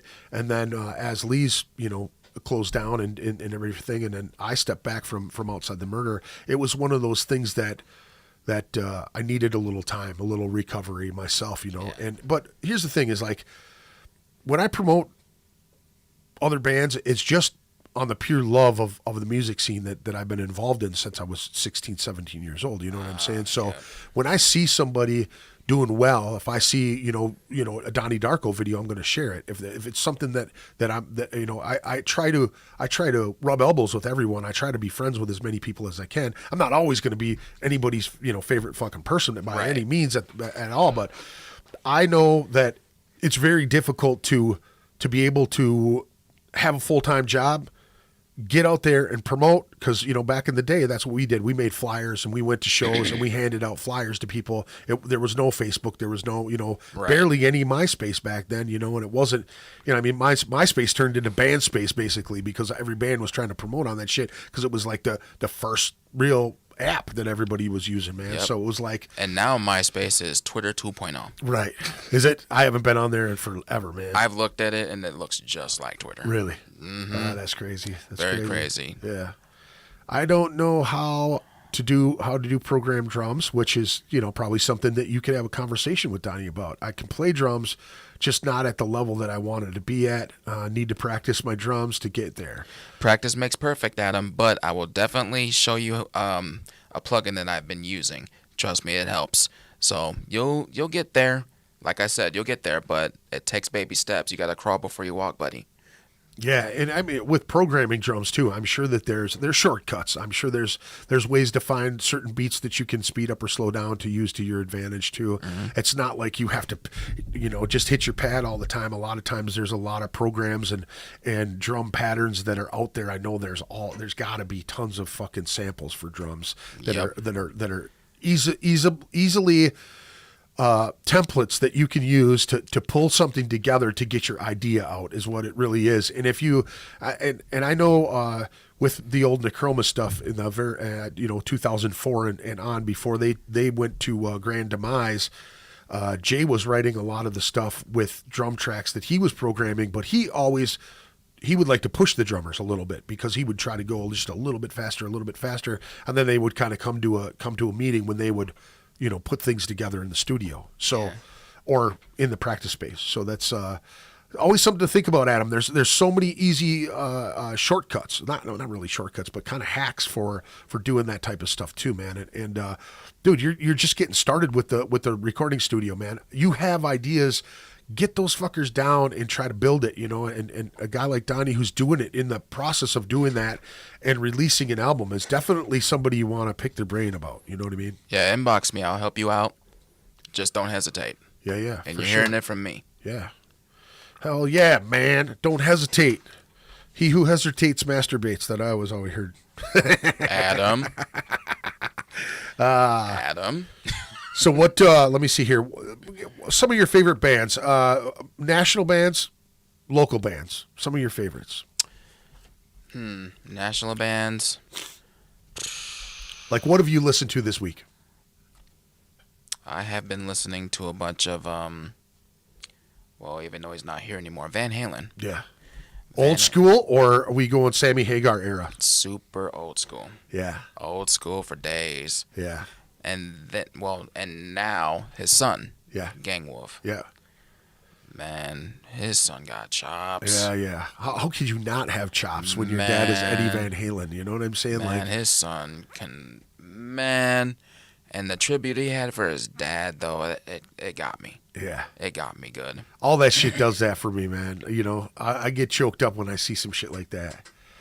Yeah, he says, I feel you, Donnie. I'll hit you up. Appreciate the help. No problem, and you better hit me up or I will hit you up. What's up, Tracy? How's it going? Tracy Sutherland in the house. Hey, oh yeah, man, I'm gonna say what's up. So Tracy made this wallet for me. We talked about it, and I had he's been doing these masks and stuff. Whoa! But he made this wallet for me, and I just picked it up this week. But it's got a little mouth on the side with some teeth that are kind of sewn shut. If you can see that in the camera. That is a badass and then the eyeballs. He's got a little eye up here and then a couple here. And the skin. This thing feels fucking crazy real, dude. It's just like, isn't it crazy, dude? I know. I was like, I pulled it out getting some coffee this morning, and I did this, because I'm just getting used to it because I just had the one side. It was just my other wallet was just this with my cards in it. So I flip it out, and I'm like getting coffee, and the dude goes, "What is that in your hand?" And I was like, "Oh, that's my wallet." And he's like, "Dude, that thing is crazy." And I'm like, I know, huh? And Tracy's going to be doing a mask for me. I want to make sure that I give, I believe it is Terror. Now, I just had him on the goddamn podcast, and I cannot remember the name of this. Terror Class Aesthetics, I believe is what it is. Yep, Terror Class, Terror Class Aesthetics is Tracy Sutherland's a mask and wallet and belt, and he did a sick fanny pack for Rotten Ronnie over at Black Coffin Tattoos too. So Yeah, very cool stuff, man. He does some really cool stuff. So I wanted to give him a shout out. So thank you. I do appreciate it, brother. That's amazing. Yeah. He did a great job on it, man. He's such a busy dude, and I know that that Halloween is coming up here too. So if you guys go over to the Terra Class Aesthetics website on Facebook, man, hit him up. He's got some stuff for sale right now too. Some really cool masks right now, and he told me yesterday that he's going to be having a sale up until right around Halloween time or something like that. I think it's September or something like that. Anyway, hit him up, get some masks, check out his work. He does dolls, he's got masks, he's got fanny packs, he's got wallets, he's got all kinds of shit, and it's really cool. I think he's working. Tracy, you're working on some bass straps and guitar straps and shit too, right? I think he's hopefully he's still paying attention.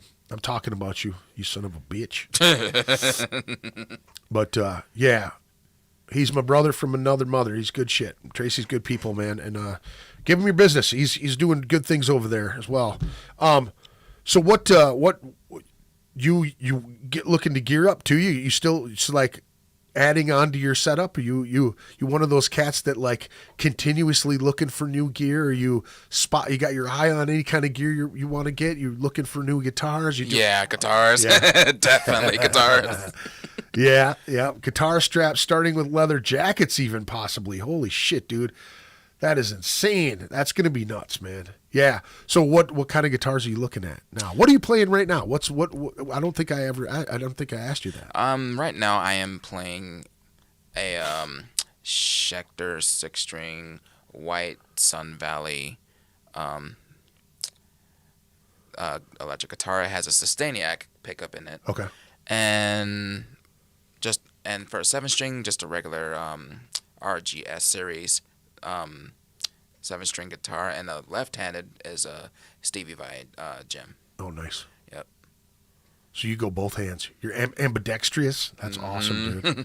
I jumped in late, but what DAWs is Donnie using? You said Logic, right? Yep. Logic Platinum? Logic Pro. Logic Pro. Pro X. So that's an Apple product too, right? Yep. It's like the kind of parallel with Pro Tools, right? Something like that. Yeah. It's definitely an Apple Mac program. iOS or whatever it is. Yeah. Something like that. Yeah, that's what he's got there, Skippy. What are you using right now, Tracy? He does all kinds of crazy digital stuff. Have you ever heard any of his music? I have not. Promodal stuff. I have got to. Dude, he's done all kinds of crazy like fucking like movie soundtracks and all kinds of stuff. Nice drum, just for drums primarily, is what he said. Oh, gotcha. Yeah. So what are you looking for as far as like guitars, upgrade guitars? What you got your eye on anything? Just one. I got pictures of it right here. Just one. I have got to get it off of my gallery.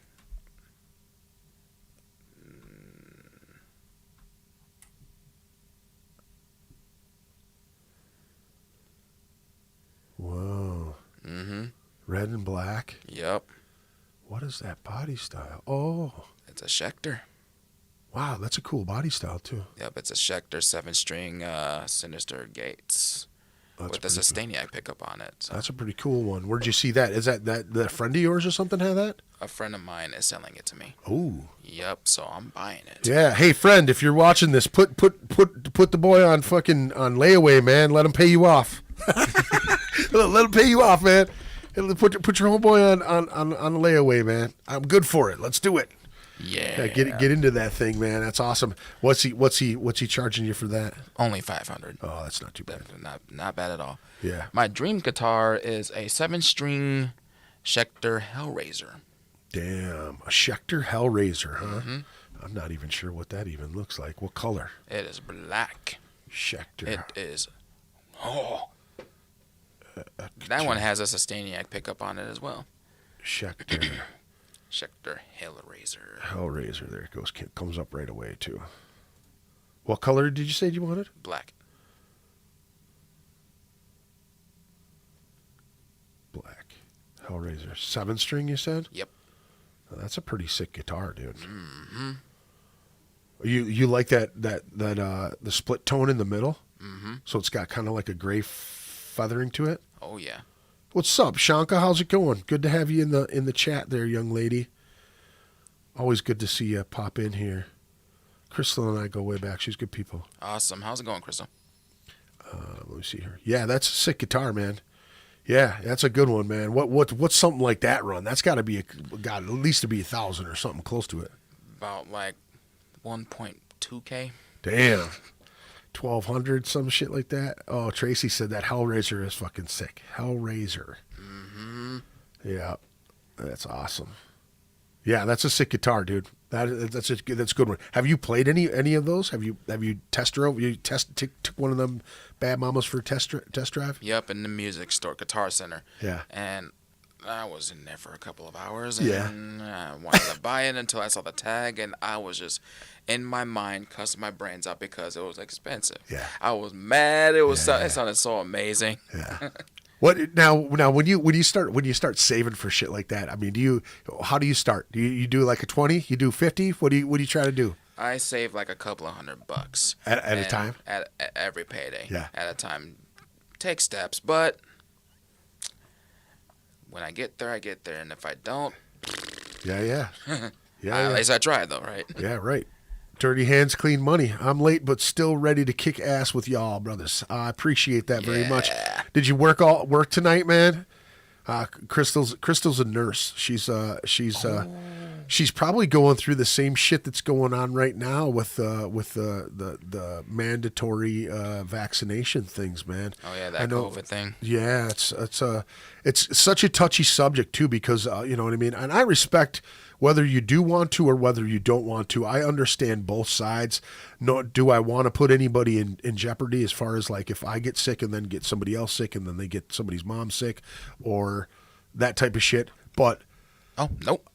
Well, that's good.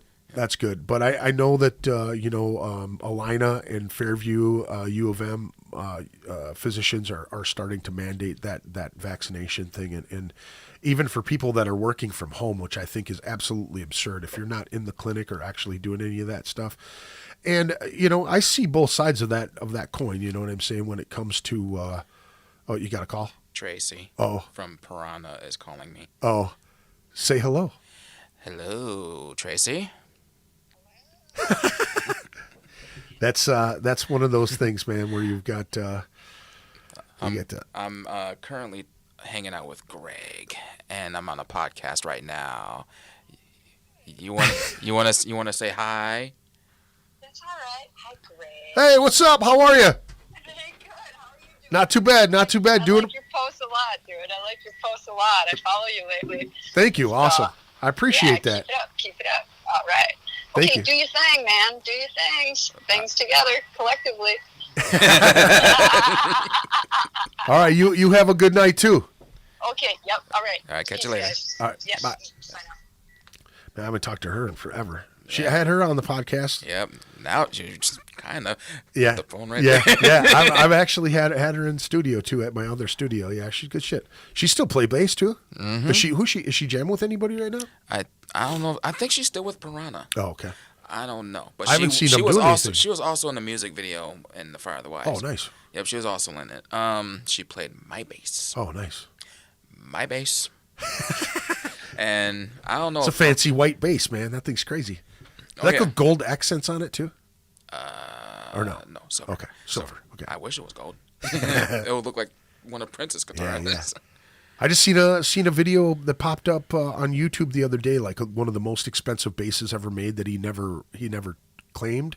Like this bass maker made it for him, and it's got like it's crazy shaped, man. It's round on the end, but it dips in and comes back out like this, and it's like gold. It's like carbon fiber purple with gold accents, and it is absolutely beautiful. And I can't remember the dollar amount of it, but man, it was a fancy ass bass guitar.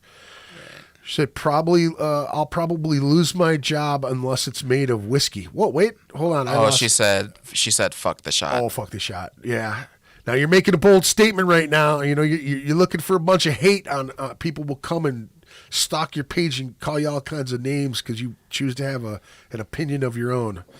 And that's a thing with this deal, and we don't have to get into it, but people get pretty touchy about this whole thing, and by all rights, because people are dying from the shit by all means, but I think that it's much like the abortion comment really is that it's your body and you have the choice to do what you want with your body. Unfortunately, it does affect other people, or can infect and affect. Yep. In my opinion, COVID is a testicle with teeth. Right. Informed consent, damn it. That's what Tracy said. Paul Kunis says, hey, what's up? Thanks for joining us, Paul. I appreciate it very much. Thanks everybody for jumping in and saying what's happening. We are actually kind of coming to a slow halt here with the episode, but we do have one more tune, right? And that's the title track of your upcoming deal, right? Yep. Darkwing the Alpha. Yep. And you said that the Alpha pertains to being like the leader of the pack, basically. Man, he's growing. He's turning into a werewolf right here and shit. Is there any kind of symbolism to the wolf deal? No, this album is gonna make you feel like you're part of the pack. It's gonna make you feel strong, nice, empowered, hungry. Good stuff, man. So make sure you go check out the tracks on donniedarko.bandcamp.com. He's got 3 tracks for the Darkwing Alpha album up right now.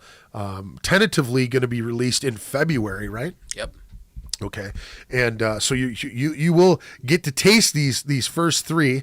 It's kind of like an appetizer to what's to come, and we did get to listen to the Who We Are, What We Are. Was the first one when we opened up, and then we're going to end off with the Alpha here. Any shows for Tomorrow Brings New Blood, or any of your projects coming up soon? Tomorrow Brings New Blood has a Halloween show at the Eagles, and I don't know who I'm going to be for Halloween, so right. I'll think about that. Sounds like a werewolf, dude. Be a werewolf. Be the Alpha werewolf. Might as well be a werewolf.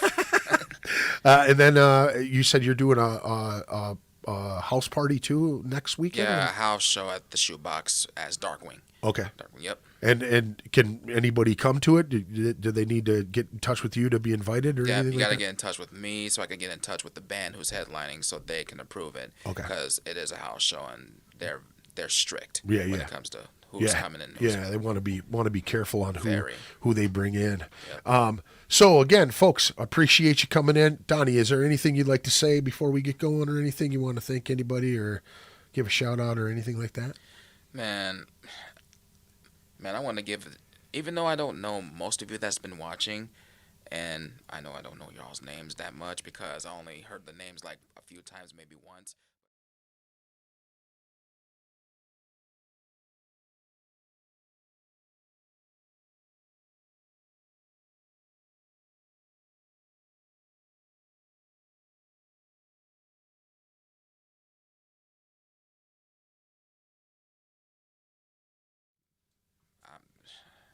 Man, just shout outs everywhere. Yeah.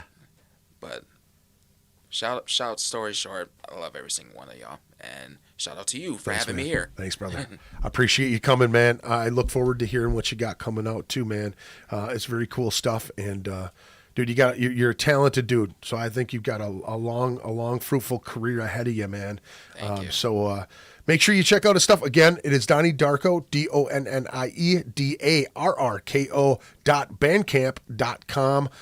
The Darkwing Alpha, this three songs are available now, and this is the newer stuff. This is the building blocks for this album. So make sure you get those 3 in, study them well, get in touch with him. Maybe he can get you into the show next week that he's doing, and then keep your eyes open for the Tomorrow Brings New Blood Halloween show at the Eagle's Nest, right in Robbinsdale, and that's a fun little spot. Hopefully he switches up so there's more of a area to pit. So I was worried the whole time when you guys were playing that someone was gonna smash into those fucking stand up cabinets that were there. Oh no, I kept my eyes open. Dude, you were holding firm through that whole pit, man. I couldn't believe it. There were people just flying by you the whole time. Yep. And you stayed up there. So again, we're gonna end off with the title track of his upcoming album.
Ritual Madness Podcast.